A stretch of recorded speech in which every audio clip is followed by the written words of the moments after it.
محترم ناظرین، السلام علیکم ورحمۃ اللہ وبرکاتہ۔ یتیم خانے میں جب بھی کوئی نیا یتیم بچہ لایا جاتا تو وہ شروع میں وہ خوب روتا، لیکن پھر چپ کر جاتا۔ میں یتیم خانے کا ڈاکٹر تھا۔ اکثر مجھ کو محسوس ہوتا یہاں کچھ گڑبڑ چل رہی ہے۔ اکثر لوگ بچیوں کو گود لے جاتے اور بچوں کو گود نہ لیتے۔ ایک روز ایک 7 سال کی بچی کی اچانک موت ہوئی تو انچارج نے مجھ کو مکمل چیک اپ کرنے سے روک دیا، لیکن اس کی گردن پر نظر پڑتے ہی میرے قدموں کے نیچے سے زمین نکل گئی۔ میں نے چپ چاپ ایک نمبر پر میسج کر دیا اور ٹھیک 15 منٹ کے بعد پولیس کی گاڑیاں۔ معمول کے مطابق میں اپنے وقت پر یتیم خانے پہنچ چکا تھا۔ کہنے کو میں نے ڈاکٹر کی ڈگری حاصل کی تھی، مگر اس کے باوجود مجھے کہیں اچھی نوکری نہیں مل پائی تھی۔ یہی وجہ تھی کہ میں اس یتیم خانے میں اپنی نوکری سر انجام دے رہا تھا۔ ابھی مجھے کچھ بیٹھے دیر ہوئی تھی کہ جب اچانک باہر سے شور کی آواز آئی تھی۔ یقیناً یا تو کسی بچے کو لایا گیا تھا یا کسی بچے کو اڈاپٹ کیا جا رہا تھا۔ میں فوراً اپنی جگہ سے کھڑا ہوا تھا اور باہر آ گیا، مگر سامنے کا منظر دیکھ میرا کلیجہ منہ کو آ گیا تھا۔ وارڈن ایک معصوم بچے کو بیلٹ سے مار رہی تھی۔ وہ ایسا کیوں کر رہی تھی مجھے کچھ سمجھ نہیں آ رہا تھا۔ انتظامیہ ہاتھ باندھے خاموشی سے اس بچے کو مار لگتے دیکھ رہے تھے۔ میں فوراً آگے بڑھا اور اس وارڈن کی بیلٹ تھامتے ہوئے نہایت سخت لہجے میں بولا، یہ کیا طریقہ ہے؟ آپ اس طرح کسی بچے کو تشدد کا نشانہ نہیں بنا سکتے۔ آپ پیچھے ہو جائیں۔ جبکہ وہ مجھے دیکھتے ہوئے بولی، ڈاکٹر صاحب، آپ کا کام یہاں علاج معالجہ کرنا ہے، ہمیں یہ بتانا نہیں ہے کہ بچوں کی تربیت ہمیں کیسی کرنی ہے۔ ایک والدین پر ذمہ داری ہوتی ہے کہ بچوں کو سلیقہ سکھانے کے لیے، اس لیے بہتر ہوگا کہ آپ اپنا کام کریں اور ہمیں اپنا کرنے دیں۔ یہ کہتے ہی اس نے مجھ سے بیلٹ لینا چاہا تھا، جبکہ میں اس کو دیکھتے ہوئے بولا، خبردار، جو تم نے میری موجودگی میں کسی بچے کو ہاتھ بھی لگایا، آنے دو۔ آج اونر کو تمہاری شکایتیں نہ کیں تو میرا نام بھی منہاج نہیں۔ جبکہ وہ مجھے دیکھتے ہوئے بولا، ٹھیک ہے، آج فیصلہ ہو ہی جائے گا، یا تو یہاں پر میں کام کروں گا یا پھر تمہاری وجہ سے بچے بگڑ رہے ہیں۔ دن بدن سب کے منہ میں زبان آ رہی ہے۔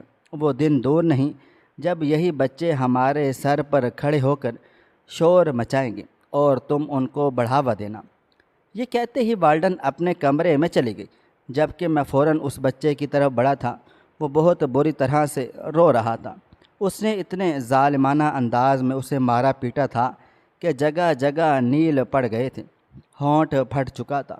میں نے فوراً اسے گود میں تھاما تھا اور سیدھا اپنے کیبن میں لے گیا تھا۔ وہیں بیٹھ کر میں نے جلدی جلدی اس کی ٹریٹمنٹ کی تھی۔ وہ مسلسل روئے چلے جا رہا تھا، یقیناً اسے تکلیف ہو رہی تھی۔ میں اس کے کندھے پر ہاتھ رکھتے ہوئے بولا، نہیں بیٹا، اس طرح مایوس نہیں ہوتے۔ اگر تم رو گے تو سوائے تمہیں تکلیف کے اور کچھ بھی حاصل نہیں ہوگا۔ ابھی کچھ دیر میں محمود صاحب آ جائیں گے، تم ان سے شکایت کرنا کہ یہ عورت تم سمیت اور بچوں کو بھی مارتی پیٹتی ہے۔ جبکہ وہ مجھے دیکھتے ہوئے بولا، اگر میں نے اپنا منہ کھولا تو یہ لوگ مجھے جان سے مار دیں گے، پلیز ڈاکٹر صاحب مجھے بچا لیں۔ اس کی بات سن کر میں تھوڑا سا حیران ہوا تھا اور اس کو دیکھتے ہوئے بولا، کیا مطلب؟ کون تمہیں مارے گا اور کون سا راز تمہارے پاس موجود ہے؟ اگر تم نے منہ کھولا تو یہ لوگ تمہیں نہیں چھوڑیں گے۔ میں واقعی حیران رہ گیا تھا۔ یقیناً کوئی تو بات تھی جبھی بچہ اسی طرح سے بول رہا تھا۔ وہ مجھے دیکھتے ہوئے بولا، نہیں، کوئی راز نہیں ہے اور نہ ہی کوئی بات ہے، پلیز آپ آئندہ ہمارے درمیان نہیں آنا۔ اگر کوئی مجھے مار رہا ہو تو نہیں بچانا، کیونکہ میں نہیں چاہتا کہ میری وجہ سے کسی اور کی جان خطرے میں آ جائے۔ یہ کہتے ہی وہ بیڈ سے اتر کر سیدھا باہر کی طرف بڑھ گیا تھا، جبکہ میں ایک عجیب الجھن کا شکار ہو چکا تھا کہ ہوا کیا ہے آخر؟ اس بچے نے اس طرح کی باتیں کیوں کی؟ چند لمحے میں اپنی جگہ پر کھڑا اسی بارے میں سوچتا رہا تھا اور پھر سر جھٹک کر اپنے کام کی طرف متوجہ ہو گیا تھا۔ ابھی تھوڑی ہی دیر گزری تھی جب میرے کمرے کے دروازے پر ہلکی سی دستک ہوئی تھی۔ میں نے اجازت دی تو انتظامیہ کا ایک آدمی تھا، وہ مجھے دیکھتے ہوئے بولا، آپ کو باس بلا رہے ہیں۔ میں فوراً سے بولا، کیوں، سب خیریت ہے نا؟ جبکہ وہ سر ہاں میں ہلاتے ہوئے بولا، ابھی جو واقعہ ہوا ہے اس حوالے سے ہی آپ کو یاد کیا جا رہا ہے۔ 10 منٹ میں آپ باس کے کیبن میں ہونے چاہیے، ورنہ آپ کے لیے سخت اقدامات اٹھائے جائیں گے۔ یہ کہتے ہی وہ شخص وہاں سے چلا گیا تھا، جبکہ میں ایک عجیب و غریب الجھن کا شکار ہو چکا تھا کہ یہ بات اس نے کیوں کہی، آخر وجہ کیا ہے۔ میں نے تو ایک بچے کو پروٹیکٹ کیا تھا، اس کی مدد کی تھی، پھر مجھے اس طرح سے کیوں بولا گیا کہ اگر میں نہ پہنچا تو سخت اقدامات کیے جائیں گے، جس کا صاف مطلب تھا کہ اگلی طرف سے کافی سختی سے مجھے یاد کیا جا رہا تھا۔ چند لمحے میں اپنی جگہ پر بیٹھا اس حوالے سے ہی سوچتا رہا تھا، اور پھر خود کو سنبھال کر میں باس کے کمرے کی طرف بڑھا تھا۔ میں نے سوچ لیا تھا اگر انہوں نے الٹی باتیں کی تو میں باقی باتیں بھی ان کے سامنے رکھوں گا جو یہاں کے انتظامیہ کے لوگ اور والڈن حضرات کر رہے ہیں، مگر میں جانتا ہی نہیں تھا کہ میں اپنے لیے کتنی بڑی مشکل کھڑی کرنے والا ہوں۔ چند قدم کا فاصلہ عبور کر کے میں باس کے کمرے کے پاس آ گیا تھا۔ دروازے پر دستک دی تو فوراً ہی مجھے اندر کو بلا لیا گیا تھا۔ مجھ سے پہلے ہی وہاں والڈن اور انتظامیہ کے 2 آدمی کھڑے ہوئے تھے۔ میں اندر کو داخل ہوا تو باس مجھے دیکھتے ہوئے بولے، آپ کو یہاں پر ہم نے کس کام کے لیے رکھا ہوا ہے؟ آپ مجھے صرف اتنا بتا دیں۔ نہ سلام، نہ دعا، نہ خیر خیریت، بلکہ آج وہ سیدھا مجھ پر چڑھ دوڑے تھے۔ میں ان کو دیکھتے ہوئے بولا، بے شک سر، مجھے یہاں پر علاج کے لیے رکھا گیا ہے، لیکن ابھی میں اپنا جملہ مکمل کرتا اس سے پہلے ہی انہوں نے ہاتھ اٹھا کر مجھے آگے بولنے سے روکا تھا اور مجھے دیکھتے ہوئے بولے، جب آپ کو اس کام کے لیے رکھا گیا ہے تو آپ کیوں دوسروں کے کام میں مداخلت کر رہے ہیں؟ کیا آپ والڈن ہیں یا پھر انتظامیہ کے آدمی جو آپ بیچ بچاؤ کروا رہے ہیں؟ اگر یہ عورت اس بچے کو مار پیٹ رہی تھی تو آپ کو کیا میں نے حق دیا ہے کہ آپ درمیان میں آ کر انہیں روکیں؟ آپ کو پتہ ہے اس بچے نے کیا حرکت کی؟ وہ مزید کچھ کہتے اس سے پہلے ہی میں نہایت سخت لہجے میں بولا، محمود صاحب، آپ کو کیا ہو گیا ہے؟ آپ اس ادارے کے بڑے ہیں، آپ پر لازم ہے کہ معصوم بچوں کو پروٹیکٹ کریں۔ یہ یتیم خانہ ہے، سرکاری سکول یا ملازمت گاہ نہیں، جہاں پر ایک پھول سے بچے کو آپ جانوروں کی طرح مارے پیٹیں۔ کس نے حق دیا ہے اس خاتون کو کہ ایک معصوم بچے کو یہ ڈنڈے سے مارے؟ اگر حکومت تک اس بات کی خبر پہنچ گئی تو آپ کا یہ ادارہ بند کر دیا جائے گا، جہاں سے بھی آپ کو فنڈ ملتے ہیں سب روک دیے جائیں گے۔ سر، آپ سمجھ رہے ہیں میری بات؟ میں مزید کچھ کہتا اس سے پہلے ہی وہ بولے، اب کیا چاہتے ہیں کہ میں آپ کا ٹرمینیشن لیٹر تیار کروا لوں، آپ کو یہاں سے نکال دوں؟ میرے پاس اگر کام کرنا ہے تو اپنے کام کاج تک محدود رہیں۔ جو جس کی ذمہ داری ہے وہ بخوبی نبھا رہا ہے، اور رہی اس عورت کی بات تو میں نے ان کو حکم دیا تھا کہ ہر اس بچے کی مار لگائی جائے جو بدتمیزی کرے اور چوری چکاری کرے۔ اس بچے نے سامان چوری کرنے کی جرت کی ہے۔ اگر آج ہم انہیں نہیں روکیں گے، نہیں تو کل سے جب یہ باہر نکلیں گے تو پوری دنیا میں تہلکہ مچا ڈالیں گے۔ میں نہیں چاہتا کہ میرے اس ادارے سے کوئی بھی نالائق بچہ نکلے۔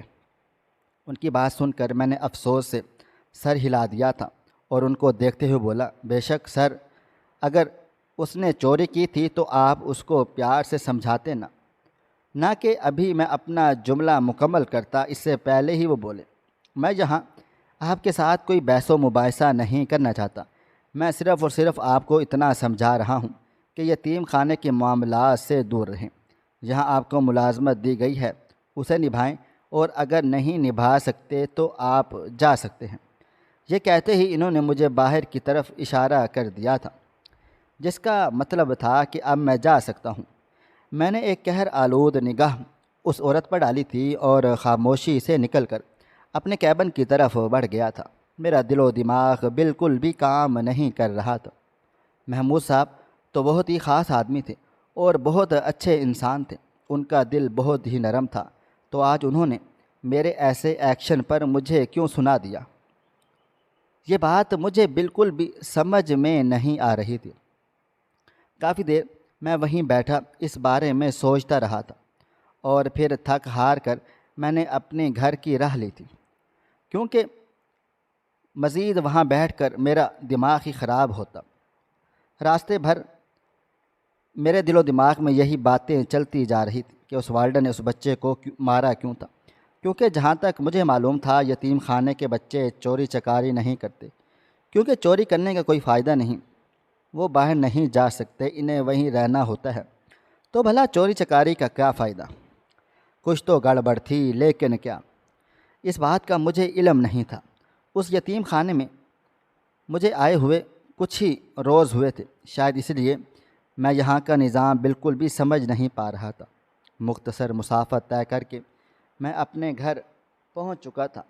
معمول کی طرح میری بیوی کھانا پکانے میں مصروف تھی، اور میری اماں چارپائی پر بیٹھی میری بیٹی کے ساتھ باتیں کر رہی تھی۔ مجھے دیکھتے ہی میری بیٹی بھاگ کر میرے پاس چلی گئی اور میرے سینے سے لگ گئی تھی، جبکہ میں نے اسے پیار کیا تھا اور اپنے ساتھ ہی چارپائی پر بٹھا لیا تھا۔ میری آواز سن کر میری بیوی بھی باہر کو آ گئی تھی اور حیران ہو کر مجھے دیکھتے ہوئے بولی، آپ آج اتنی جلدی آ گئے؟ جبکہ میں نے سر کو ہلکی سی جنبش دی تھی اور اسے پانی لانے کا بولا تھا۔ اماں بھی مجھے دیکھ کر یہی بول رہی تھی کہ کوئی ٹینشن کی بات ہے، سب تو خیریت تو ہے نا؟ جبکہ میں نے سر ہاں میں ہلا دیا تھا۔ چند لمحے کے بعد پانی وغیرہ پی کر میں تھوڑا سا فریش ہو گیا تھا۔ اب ارادہ کچھ دیر آرام کرنے کا تھا، لیکن ابھی میں اپنے کمرے کی طرف بڑھتا، اس سے پہلے ہی میرا موبائل فون رنگ ہوا تھا۔ میں نے موبائل فون نکال کر دیکھا تو سامنے محمود صاحب کا فون جگمگا رہا تھا۔ ایک لمحے کے لیے مجھے کوفت ہوئی، لیکن پھر میں سر جھٹک کر کار ریسیو کر چکا تھا۔ اگلی طرف سے جو خبر مجھے سنائی گئی تھی وہ میرے اعصاب تن گئے تھے۔ میں بے اختیار یتیم خانے کی طرف بھاگا تھا۔ مجھے بالکل بھی اندازہ نہیں تھا کہ ایسا بھی ہو سکتا ہے۔ میرا دل و دماغ بالکل بھی کام نہیں کر رہا تھا۔ اگر مجھے اندازہ ہوتا تو میں کبھی بھی وہاں سے اتنی جلدی لوٹ کر نہیں آتا۔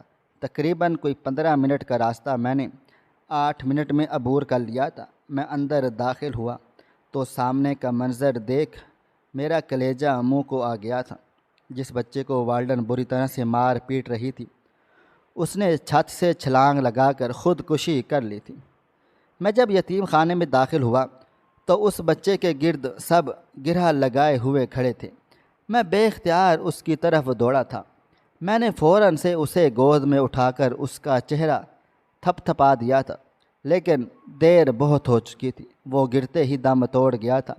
میں نے حیران ہو کر چھت کی طرف دیکھا تھا۔ بے شک 2 منزلہ سے وہ کودا تھا، لیکن اچانک مر جانا میری سمجھ سے باہر تھا۔ اس کے ہاتھ پاؤں ٹوٹ سکتے تھے، سر میں چوٹیں آ سکتی تھیں، لیکن بر وقت مر جانا، یہ سب حیران کن عمل تھا۔ میں نے فوراً ہی اس کا چیک اپ کرنے کا فیصلہ کیا تھا۔ میں دیکھنا چاہتا تھا کہ گرنے سے پہلے اس کی موت ہوئی ہے یا پھر کوئی اور وجہ ہے۔ ابھی میں اٹھا کر اسے کیبن کی طرف لے کر جاتا، اس سے پہلے ہی محمود صاحب اپنے کیبن سے باہر آ گئے تھے اور مجھے دیکھتے ہوئے بولے، کہاں لے کر جا رہے ہو؟ یہ سرد خانے جائے گا، غسل وغیرہ کر کے اب اس کو دفنانے کی تیاریاں کریں گے۔ جبکہ میں فوراً سے بولا، نہیں سر، اس کا انتقال گرنے کی وجہ سے نہیں ہوا، کوئی اور بات ہے۔ 2 منزلہ سے گر کر کون مرتا ہے؟ بے شک اس کے ہاتھ پاؤں ٹوٹ سکتے تھے، سر میں چوٹیں آ سکتی تھی، ریڑھ کی ہڈی ٹوٹ سکتی تھی، لیکن یہ تو مر گیا۔ سر کوئی اور بات ہے، آپ میری بات مان لیں، یقین کریں۔ مگر انہوں نے صاف انکار کر دیا۔ ان کا کہنا تھا کہ جا کر آپ اپنے کام پر دھیان دو، اور آپ اتنی جلدی گئے ہی کیوں؟ اگر آپ ہوتے تو بر وقت بچے کا علاج کر سکتے۔ انہوں نے الٹا مجھے ہی سنا دیا اور انتظامیہ کے حوالے سے اس بچے کو کر کے انہوں نے سختی سے تاکید کی تھی کہ فوراً سے اسے سرد خانے پہنچا دیا جائے۔ نہ جانے کیوں مجھے گڑبڑ محسوس ہوئی تھی۔ محمود صاحب کا اتنا جلد باز انداز میں نے پہلی بار دیکھا تھا۔ میری نظر بے اختیار اس والڈن پر چلی گئی تھی جو ایک طرف کھڑی ہوئی تھی، چہرے کی ہوائیاں اڑی ہوئی تھی، آنکھوں میں آنسو لیے تھے۔ لمحے بھر کے لیے مجھے اس عورت پر شک گزرا تھا، کیا اس نے بچے کو مارا ہے؟ لیکن کیوں؟ صرف ایک چوری کرنے پر؟ بھلا کون قتل کر سکتا ہے، وہ بھی ایک یتیم بچے کا؟ میں نے اپنا سر جھٹک دیا تھا اور خاموشی سے جا کر اپنے کیبن میں بیٹھ گیا تھا۔ میرا دل و دماغ بالکل کام نہیں کر رہا تھا۔ کوئی گڑبڑ ضرور تھی جو مجھ سے چھپی ہوئی تھی۔ نہ جانے کیوں مجھے اب چاروں طرف خطرہ محسوس ہو رہا تھا۔ یہ خودکشی نہیں بلکہ قتل تھا، کوئی مانے یا نہ مانے، مگر مجھے سمجھ ہی نہیں آ رہی تھی کہ کچھ ہی دیر گزری کہ جب ایک بار پھر باہر شور اٹھا۔ یقیناً اس بچے کی میت آ گئی تھی۔ میں باہر ہی آ گیا تھا۔ تمام بچے اس کی میت کے پاس بیٹھے رو رہے تھے۔ یقیناً وہ بچہ کافی ملنسار تھا، جبھی ہر ایک بچے کی آنکھ میں آنسو تھے۔ تھوڑی دیر کے بعد ہی تدفین کا وقت ہو گیا تھا۔ محمود صاحب نے مجھے بالکل بھی اجازت نہیں دی تھی کہ میں جنازے میں چلا جاؤں، حالانکہ میں تدفین میں شامل ہونا چاہتا تھا، لیکن انہوں نے انکار کر دیا کہ معاملہ کافی پیچیدہ ہے، آپ یہیں پر ٹھہرے رہیں۔ اگر خدا نہ خواستہ کسی اور بچے نے ایسی ویسی حرکت کی تو آپ معاملہ سنبھال لینا۔ ان کی بات بھی درست تھی اور معاملہ واقعی ہی گھمبیر تھا، اس لیے میں وہیں کو ٹھہر گیا تھا۔ وقت دھیرے دھیرے گزرتا چلا جا رہا ہے۔ اس انتقال کو آج پورا ایک ہفتہ بیت گیا تھا، لیکن اس دن کے بعد ایسا کوئی حادثہ پیش نہیں آیا تھا جو میری آنکھوں میں کھٹکتا۔ آج معمول کا ہی دن تھا۔ میں کیبن میں بیٹھا کچھ اہم فائلیں دیکھ رہا تھا۔ جب دروازے پر دستک ہوئی، میں نے اجازت دی تو ایک بچی اندر داخل ہوئی تھی۔ لگ بھگ عمر اس کی 7 سال کے درمیان تھی۔ وہ میرے پاس آ گئی تھی۔ میں کچھ کہتا اس سے پہلے ہی اس نے میرا ہاتھ تھام لیا تھا اور مجھے دیکھتے ہوئے بولی، ڈاکٹر صاحب میری مدد کریں، میں اڈاپٹ نہیں ہونا چاہتی، میں یہیں پر رہنا چاہتی ہوں۔ مدثر کا کہنا تھا کہ اڈاپٹ ہوئی بچیاں محفوظ نہیں رہتی۔ مجھے نہیں جانا، آپ سب کی مدد کرتے ہیں نا۔ اس دن آپ نے والڈن سے مدثر کو بھی بچا لیا تھا، پلیز میری مدد کر دیں۔ میں حیران ہوا تھا اور فوراً سے بولا، کون مدثر؟ جبکہ وہ فوراً بولی، ڈاکٹر صاحب جس کا انتقال ہوا ہے ابھی، جس نے خودکشی کی ہے۔ میں بے اختیار بولا، کیا مطلب؟ مدثر کو کچھ معلومات حاصل تھیں۔ وہ بولی، جی ایک بار مدثر نے چھپ کر محمود صاحب اور ان کے ساتھیوں کی باتیں سنی تھیں، جبھی تو والڈن اسے مار پیٹ رہی تھی۔ اس نے ہم سب کو بتایا تھا کہ کوئی بھی لڑکی اڈاپٹ نہ ہو، شور مچا دے، رونا شروع کر دے، لیکن اڈاپٹ نہ ہو۔ میں تم سب کی مدد کروں گا، لیکن اچانک اس نے خودکشی کر لی تھی۔ اس وجہ سے ایک ہفتے تک معاملہ ٹل سا گیا۔ جو بھی بچیاں اڈاپٹ ہونے والی تھیں ان سب کو روک دیا گیا تھا، لیکن سر مجھے پتہ ہے اور باری میری ہے، مجھے اڈاپٹ نہیں ہونا، میں یہیں رہنا چاہتی ہوں۔ مدثر کی باتیں مجھے خوفزدہ کر چکی ہیں۔ میں پیلی دال کھا لوں گی، روٹی آدھی کھا لوں گی، لیکن میں اڈاپٹ نہیں ہوں گی، اور پلیز آپ میری مدد کر دیں۔ ابھی میں کچھ کہتا اس سے پہلے ہی دروازہ کھلا تھا اور والڈن اندر کو داخل ہوئی تھی۔ میں کچھ کہتا اس سے پہلے ہی وہ بولی، آؤ مریم، تمہیں لینے کے لیے آ چکے ہیں۔ جبکہ وہ بے اختیار وہیں مچل اٹھی تھی کہ مجھے کہیں نہیں جانا، میں اڈاپٹ نہیں ہونا چاہتی، آپ جائیں میم، میں نہیں جانا چاہتی۔ اس کا انداز میرے رونگٹے کھڑے کر چکا تھا۔ میں فوراً سے بولا، اگر وہ نہیں اڈاپٹ ہونا چاہتی تو آپ لوگ زبردستی کیوں کر رہے ہیں؟ جبکہ وہ عورت مجھے دیکھتے ہوئے بولی، آخر تمہارے ساتھ مسئلہ کیا ہے؟ خاموش رہا کرو، اور تم آ رہی ہو یا پھر میں محمود صاحب کو بلاؤں؟ جبکہ وہ اب خوف سے کانپنا شروع ہو گئی تھی، لیکن والدہ نے اسے زور زبردستی اپنے ساتھ لے کر جا چکی تھی۔ میں بھی فوراً باہر کی طرف لبکا تھا۔ تمام لڑکیاں اور لڑکے ایک طرف خوف سے تھر تھر کانپے جا رہے تھے، جبکہ مریم کو زبردستی وہ وارڈن آفس میں لے کر گئی تھی۔ میرا دل لمحے بھر کے لیے زور زور سے دھڑکنے لگا تھا۔ معاملہ آسان نہیں تھا، کچھ تو گڑبڑ تھی۔ ایک بہت بڑا کھیل یہاں پر کھیلا جا رہا تھا، وہ بھی ان معصوم بچوں کے ساتھ۔ یہ بات حقیقت تھی۔ میں بھی کئی دنوں سے یہ نوٹ کر رہا تھا کہ اڈاپٹ صرف لڑکیاں ہوتی تھیں، ایک بھی لڑکے کو ابھی تک اڈاپٹ نہیں کیا گیا تھا، حالانکہ مجھے یہاں پر آئے ہوئے کوئی 2 مہینے ہو چکے تھے۔ یہ ادارہ نہیں تھا بلکہ کوئی کالا گڑھا تھا جہاں پر کسی قسم کا دھندا کیا جا رہا تھا۔ فی الحال میں خاموش رہا تھا کیونکہ ابھی جلد بازی کر کے میں کسی کے لیے بھی مشکل کھڑی نہیں کرنا چاہتا تھا۔ 2 دن خاموشی کی نظر ہو چکے تھے، آج معمول کا ہی دن تھا۔ میں صبح سویرے ہی اپنی ڈیوٹی پر آ چکا تھا۔ ابھی تک وارڈن نہیں اٹھی تھی۔ میرا ارادہ کچھ بچوں کے ساتھ بیٹھ کر بات چیت کرنے کا تھا۔ مدثر نے آخر ان لوگوں کو ایسا بھی کیا بتا دیا تھا جو وہ یہ سب اڈاپشن سے اتنا گھبرا چکے تھے؟ میں سیدھا لڑکوں والے کمرے میں داخل ہوا۔ کچھ بچے جاگ چکے تھے اور کچھ سو رہے تھے۔ میں ایک بچے کے پاس جا کر بیٹھ گیا جو ابھی ابھی جاگا تھا۔ اس نے مجھے سلام کیا تو میں نے اس کے بالوں میں ہاتھ پھیرتے ہوئے بولا، تم سے ایک بات پوچھوں، مجھے بتاؤ گے؟ اس نے سر کو ہلکی سی جنبش دی تھی۔ میں بولا فوراً سے، مدثر کو جانتے ہو؟ میرا محض اتنا کہنا تھا کہ اس کی آنکھوں میں آنسو آ گئے تھے۔ سر جھکا کر وہ مدھم سے لہجے میں بولا، سر وہ میرا بیسٹ فرینڈ تھا، ہم دونوں ایک ساتھ اسی بستر پر لیٹتے تھے۔ آج وہ نہیں ہے تو اس کی کمی بہت محسوس ہوتی ہے۔ آپ کو معلوم ہے وہ بہت اچھا تھا، اپنے سے پہلے دوسروں کا سوچتا تھا، کئی بار اپنے منہ کا نوالا ہمیں دے دیتا تھا، لیکن دیکھیں آج وہی ہمارے درمیان نہیں رہا۔ اس لیے کہتے ہیں کہ خود سے زیادہ کسی کا نہ سوچو، اپنے بارے میں ہمیشہ پہلے سوچو، ورنہ تو اسی طرح بے دردی سے مار دیے جاؤ گے۔ اس کی باتیں سن کر میں فوراً سے بولا، کیا مطلب؟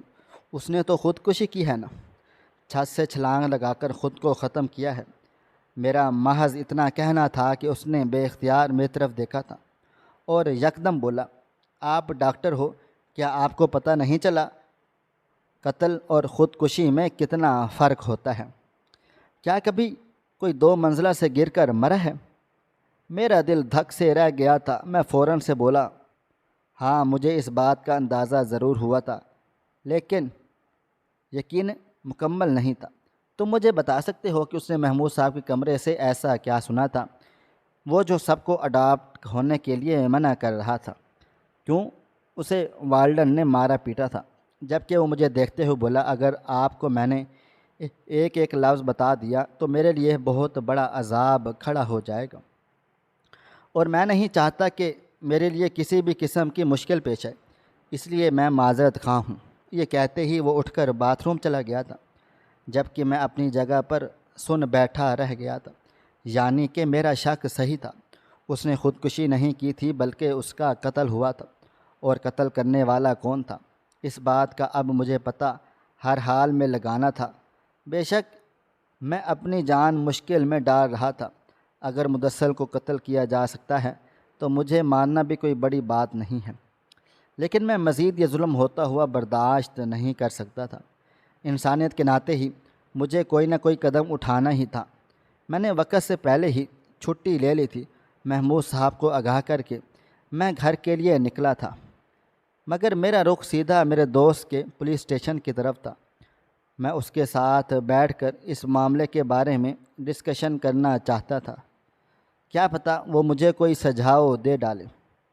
ایک لمبی مسافت طے کر کے میں پولیس اسٹیشن جا پہنچا تھا تو اتفاقی طور پر وہ وہاں پر موجود نہیں تھا۔ مجھے بے حد افسوس ہوا تھا کہ کاش میں فون کر کے آ جاتا۔ میں نے وہاں کھڑے ہو کر اس سے رابطہ کیا تو وہ دورے پر گیا ہوا تھا۔ واپسی اس کی 2 سے 3 گھنٹے کے بعد ہونی تھی۔ تھک ہار کر میں گھر لوٹ آیا تھا، لیکن میرا دل و دماغ یتیم خانے میں اٹکا ہوا تھا۔ بچیوں کی اڈاپشن، مدثر کا قتل، یہ کوئی عام بات نہیں تھی۔ رات دھیرے دھیرے گزرتی چلی جا رہی تھی، لیکن مجھے ایک لمحے کے لیے بھی نیند نہیں آ رہی تھی۔ میرا دل و دماغ صرف اس بچے کی بات میں اٹک کر رہ گیا تھا۔ آپ ایک ڈاکٹر ہیں، کیا آپ کو سمجھ نہیں آیا کہ وہ قتل ہے یا خودکشی؟ یہ الفاظ نہیں تھے بلکہ ایک ایسی حقیقت تھی جو مجھے سمجھ آ چکی تھی۔ اگلی صبح کا سورج پوری آب و تاب سے روشن ہوا تھا۔ میں آج بھی وقت سے پہلے یتیم خانے پہنچ گیا تھا، لیکن آج تو وہاں پر کہرام مچا ہوا تھا۔ مریم مردہ حالت میں یتیم خانے میں لائی گئی تھی۔ میں فوراً اس کی طرف بڑھا تھا، لیکن محمود صاحب نے مجھے چیک اپ کرنے سے روک دیا تھا۔ وہ مجھے دیکھتے ہوئے بولے، جا کر اپنا کیبن سنبھال لو، بچی مر چکی ہے، ہم اسے تدفین کے لیے سرد خانے بھیج رہے ہیں۔ ان کی بات سن کر میں یکدم سے بولا، لیکن سر آپ انویسٹیگیشن تو کریں نا، اس طرح کہ بچی کیسے مر گئی؟ 2 دن تو پہلے ہی اس کی اڈاپشن ہوئی ہے، ایسے کیسے ان لوگوں نے بچی کو ختم کر دیا؟ وہ بالکل صحت یاب گئی تھی، جبکہ وہ مجھے بولے بچی صحت یاب نہیں تھی، اسے کینسر تھا، وہاں جا کر طبیعت بگڑ گئی اور پھر یہ مر گئی، اسے کسی نے نہیں مارا، تبھی موت مر گئی ہے، تم جا کر اپنا کیبن سنبھال لو۔ لیکن میرے قدم اب رکنے والے نہ تھے۔ یہ وہی بچی تھی جس نے مجھ سے مدد مانگی تھی اور میں کچھ بھی نہیں کر پایا تھا۔ میں نے اپنے قدم اس بچی کی طرف بڑھا دیے تھے۔ میں ابھی اس کے پاس بیٹھتا، اس سے پہلے ہی میری نگاہ اس کی گردن پر چلی گئی تھی، یعنی کہ سارا سچ کلیئر ہو چکا تھا۔ میں بچی کی میت کو اس طرح سے جانے نہیں دے سکتا تھا۔ پہلے مدثر، اب مریم، اور بھی نہ جانے کن بچوں کی اموات یہاں ہو چکی تھی، جن کے ذمہ دار محمود صاحب اور ان کا عملہ تھا۔ میں نے بے اختیار اپنا موبائل فون نکالا تھا اور اپنے دوست کو میسج بھیج دیا تاکہ وہ اپنی پولیس فورس لے کر یہاں پہنچ سکے۔ فوراً ہی وہاں کی انتظامیہ مریم کو اٹھانے کے لیے آگے بڑھ چکے تھے، لیکن میں نے انہیں اپنی باتوں میں الجھا کر 10-15 منٹ تک ان لوگوں کو روکے رکھا تھا، اور ٹھیک 10 سے 15 منٹ کے بعد یتیم خانے کے باہر سائرنوں کی آواز آنا شروع ہو گئی تھی۔ لمحے کے بعد دھڑا دھڑ پولیس اہلکار اندر داخل ہو چکے تھے۔ فوراً ہی محمود صاحب کو حراست میں لے لیا گیا تھا۔ وہاں کھڑے ان کے انتظامیہ کے لوگوں کو بھی حراست میں لے لیا گیا تھا۔ اس بچی کے گلے پر صاف چھری کا نشان موجود تھا۔ تمام بچے روتے ہوئے ایک طرف کو ہو چکے تھے۔ میں فوراً مریم کی طرف بڑھا تھا، میری آنکھوں سے آنسو بہے جا رہے تھے۔ آج مریم ایک مثال تھی جس نے اپنی جان دے کر کافی بچوں کی جان بچا لی تھی۔ مدثر ایک ایسا ہدف تھا جس نے میرے ذہن کو بیدار کر دیا تھا کہ میں ان معصوم جانوں کو بچاؤں۔ فوراً ہی محمود صاحب کو ریمانڈ میں لیا جا چکا تھا، اور پھر انہوں نے تمام سچ اگل دیا تھا کہ یہ ادارہ نہیں، انہوں نے ایک غلط ارادوں سے بنایا ہوا تھا، جہاں پر یتیم بچوں کو جمع کر کے وہ لوگوں سے فنڈ بھی جمع کر رہے تھے اور انہی بچوں کو بیچ کر وہ روپیہ پیسہ بھی کما رہے تھے۔ بچیوں کو اڈاپٹ کرنے کا مقصد ان کی زندگی کو بہترین بنانا نہیں تھا، بلکہ جہنم میں جھونکنے کے برابر تھا۔ ان معصوم بچیوں کو بیرون ملک فروخت کیا جا رہا تھا، جہاں پر ان سے غلیظ کام کروا کر یہ لوگ نوٹ بنوا رہے تھے۔ مریم مدثر کو آگاہ کر چکا تھا۔ ایک چھوٹی بچی تھی جس کے دل و دماغ میں ایک بات بیٹھ گئی تھی کہ مجھے اڈاپٹ نہیں ہونا، کسی بھی قیمت پر میں اڈاپٹ نہیں ہوگی۔ وہاں جا کر اس نے اتنا شور مچا دیا، اتنا کہ ان لوگوں کو پریشان کر دیا۔ تھک ہار کر ان لوگوں نے اس کا گلا کاٹ دیا۔ اگر میں غور سے اس کی گردن پر موجود وہ نشان نہ دیکھتا تو میں کبھی بھی یہ بات پکڑ ہی نہ پاتا کہ مریم مری نہیں بلکہ اسے مارا گیا ہے۔ مدثر نے اس روز یہی باتیں سنی تھی کہ ہم باقی 4 بچیوں کو بیرون ملک بیچیں گے اور باقی 4 بچیوں کو یہیں کے ایک کوٹھے پر بیچ دیں گے، جہاں سے پیسہ بھی آ جائے گا اور لڑکیاں بھی مل جائیں گی۔ اس سے زیادہ خاص کوئی سمجھ نہیں آئی تھی، لیکن اس نے تمام بچیوں اور تمام بچوں کو آگاہ کر دیا تھا کہ تمہیں کسی بھی قیمت پر اڈاپٹ نہیں ہونا۔ میں آج اس معصوم بچے کو سلام پیش کرتا ہوں جس نے آج اپنی جان دے کر آج ایک بہت بڑا کام سر انجام دیا تھا، کئی بچوں کی زندگیاں برباد ہونے سے بچا لی تھیں۔ ان معصوم بچوں کو ایک بہترین ادارے میں منتقل کر دیا گیا تھا۔ مریم اور مدثر کی قبر کو بہت ہی شاندار انداز میں سجایا گیا ہے۔ آج بھی یتیم خانے کے بچے ان دونوں بچوں کو خراج تحسین پیش کرتے ہیں، جن کی وجہ سے آج وہ سب زندہ و سلامت ایک سکون کی زندگی اب بسر کر رہے ہیں۔ میں بھی اب ایک اچھے ہسپتال میں جاب کر رہا ہوں۔ اس گروہ کو پکڑوانے کی وجہ سے مجھے سرکار نے خود ایک اچھی جگہ نوکری دلوا دی ہے۔ میں نے اپنی پوری زندگی میں ایک سبق سیکھا ہے کہ اگر آپ کی انسانیت آج بھی زندہ ہے تو رب عالمین آپ کو نوازے گا۔ آپ چھوٹے بچے ہوں یا بڑے، آپ میں انسانیت ہونی چاہیے۔ اگر انسانیت نہیں ہے تو آپ کچھ بھی نہیں کر سکتے۔ اور ایک اور بات کہنا چاہتا ہوں کہ آپ سب جو میری اس ویڈیو کو سن رہے ہیں، خود کو بدلے نہیں تو آپ سب اس کچرے کی مانند ہیں جس کی طرف صرف لوگ تھوکنا پسند کرتے ہیں، دیکھنا نہیں۔ اس لیے اپنے آپ کو بدلیں تاکہ زندگی جینے کا مقصد تو حاصل ہو جائے۔ محترم ناظرین، آپ کو ہماری آج کی کہانی کیسی لگی؟ کومنٹ باکس میں اپنی رائے کا اظہار ضرور کریں۔ خواہش صرف اتنی ہے کہ کچھ الفاظ لکھوں جس سے کوئی گمراہی کے راستے پہ جاتے جاتے رک جائے، اور نہ بھی رکے تو سوچ میں ضرور پڑ جائے۔ دوستو، امید کرتا ہوں کہ آپ کو یہ ہماری کہانی پسند آئی ہوگی۔ کہانی پسند آئی ہو تو ویڈیو کو لائک کریں، کومنٹس کریں، شیئر کرنا بالکل بھی نہ بھولیں۔ اور ہاں، اگر آپ لوگ اس چینل پر نئے ہیں تو اس چینل کو سبسکرائب ضرور کر لیجئے گا اور نوٹیفیکیشن کو ضرور دبا دیجئے گا تاکہ آنے والی کہانی سب سے پہلے آپ کو مل سکے۔ ملتے ہیں کل ایک نئی اور دلچسپ کہانی کے ساتھ۔ تب تک اپنا ڈھیر سارا خیال رکھیے گا۔ اللہ حافظ۔